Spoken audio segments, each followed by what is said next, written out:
কিন্তু বাংলাদেশে একটা খুব সাধারণ ধারণা ছড়িয়ে আছে চারপাশে যে হিন্দু মানেই ভারতের দালাল এবং হিন্দু মাত্রই ভারতবর্ষকে সমর্থন করবে এবং মুসলমান মানে বাংলাদেশি। এটা একটা খুব ভুল তথ্য। শুধু নয়, ভারতের কি পদক্ষেপ নেওয়া উচিত এই চিন্ময় কৃষ্ণ দাস বা একের পর এক যেভাবে হিন্দুরা অত্যাচারিত হচ্ছে বাংলাদেশে? ভারতের পদক্ষেপ বলতে বাংলাদেশের কোটি কোটি হিন্দু এখন ভারতের দিকে তাকিয়ে আছে। শুধু নয়, তাদের ভরসা এখন ভারত। ভারতবর্ষ হলো হিন্দুদের জন্মভূমি, ভারতবর্ষ হলো হিন্দুদের পুণ্যভূমি। পৃথিবীর যে কোনো প্রান্তে যে কোনো জায়গায় যদি কোনো হিন্দু অত্যাচারিত হয় এবং কোনো হিন্দুর গায়ে সামান্যতম আঁচড় লাগে তাহলে ভারতের পদক্ষেপ নেওয়া উচিত। কারণ বিশ্বের যে কোনো জায়গায় হিন্দুর অসম্মান মানে ভারতের অসম্মান। বিশ্বের যে কোনো জায়গায় হিন্দুর ওপর অত্যাচার, একটা হিন্দুর রক্তপাত মানে ভারতের ওপর অত্যাচার, ভারতবর্ষে ভারত মায়ের গা থেকে ক্ষত করে রক্তপাত। বাংলাদেশে বর্তমানে যে পরিস্থিতি চলছে সেটা অসহনীয়। এই অবস্থায় দাঁড়িয়ে ভারতবর্ষ কখনো চুপ করে থাকতে পারে না হিন্দুদের জন্মভূমি বা পুণ্যভূমি হিসেবে।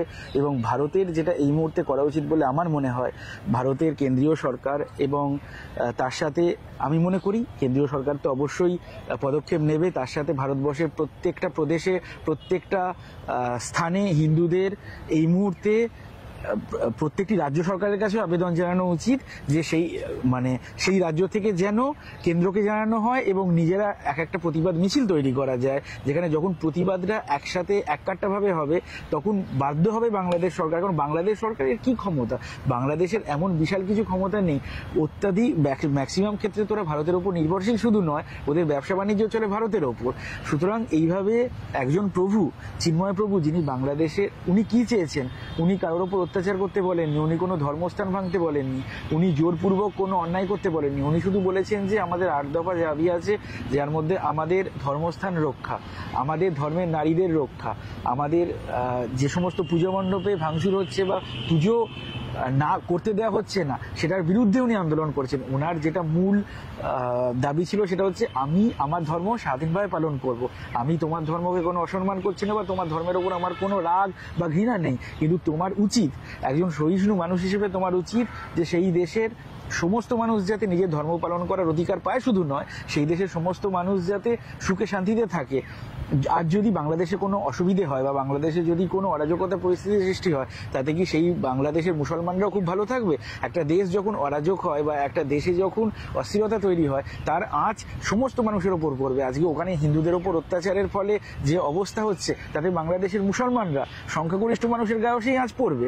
সুতরাং একটা শুভবুদ্ধি সম্পন্ন রাষ্ট্র হিসেবে বা সত্যি করে এমন রাষ্ট্র যেটা ধর্ম সহিষ্ণু এবং পরমত সহিষ্ণু যদি তারা নিজেদের দেখাতে চায়, তাহলে তাদের মূল যেটা কাজ সেটা হচ্ছে যে যাতে সমস্ত ধর্ম, বাংলাদেশে হিন্দু, খ্রিস্টান, বৌদ্ধ, আদিবাসী সমস্ত সংখ্যালঘু যাতে নিজের ধর্ম পালন করতে পারে এবং খুব সেফলি ওখানে থাকতে পারে, যাতে তাদের ধর্মস্থান ঠিক থাকতে পারে, এই ব্যাপারটায় নজর দেয়। এবং ভারত সরকারের অবশ্যই উচিত, ভারতের প্রত্যেকটা রাজ্যের তরফে হিন্দুদেরও উচিত এই নিয়ে আন্দোলন করা। এবং ভারত সরকার এই ব্যাপারটা, যেহেতু তারা আন্তর্জাতিক স্তরে বিভিন্ন চুক্তি বা বিভিন্নভাবে সম্পর্কিত, সুতরাং তাদের উচিত এই ব্যাপারটা নিয়ে দেখা। কারণ বাংলাদেশে প্রচুর হিন্দু আছে এবং তাদের শেষ আশ্রয় কিন্তু ভারত সরকার। একেবারেই আমরা দেখলাম যে চিন্ময় যে প্রভু রয়েছেন তার বিরুদ্ধে শুধু এটাই নয়, তিনি তার বিরুদ্ধে দেশদ্রোহিতার মামলা দেওয়া হয়েছে, তিনি দেশদ্রোহী, বাংলাদেশে দেশদ্রোহিতার কাজ করছেন, ভারতের দালাল, এমনটা দাগিয়ে দেওয়া হচ্ছে।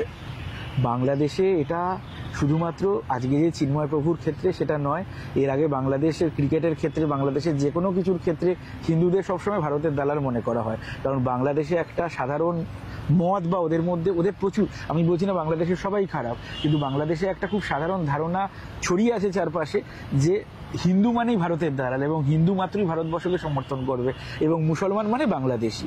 এটা একটা খুব ভুল তথ্য। শুধু নয়, এই রকম ধারণা করে তারা গোটা পৃথিবীর কাছে নিজেদের ইমেজটাকে ছোট করছে এবং গোটা বিশ্বের কাছে নিজের দেশকে অসম্মান করছে। বাংলাদেশে বসবাসকারী হিন্দু একজন বাংলাদেশি, তার ধর্ম হিন্দু কিন্তু তার দেশ বাংলাদেশ। ভারতবর্ষে বসবাসকারী একজন মুসলমানের ধর্ম ইসলাম কিন্তু তার দেশ ভারতবর্ষ।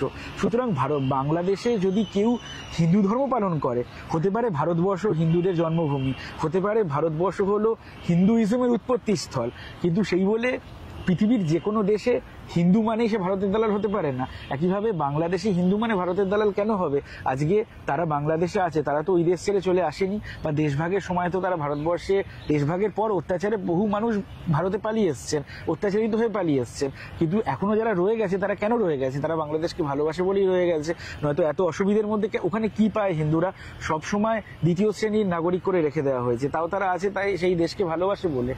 আজকে বাংলাদেশে যে সমস্ত হিন্দু আছে তারা বাংলাদেশি মনে প্রাণে, কিন্তু ধর্মে হিন্দু। সুতরাং এই যে দালাল বলা, চিন্ময় প্রভুর মতো মানুষজন বাংলাদেশের হিন্দুদের কাছে আশ্রয়, ভরসা এবং মানে তাদের বেঁচে থাকার মাধ্যম, এই ধরনের মানুষগুলোকে গ্রেপ্তার করে হিন্দুদের আন্দোলন দমিয়ে রাখা, এবং ওরা নিজেদের প্রমাণ করতে চাইছে যে ওই দেশে মুসলমান ছাড়া কারোর অধিকার নেই। এটা খুব অন্যায়।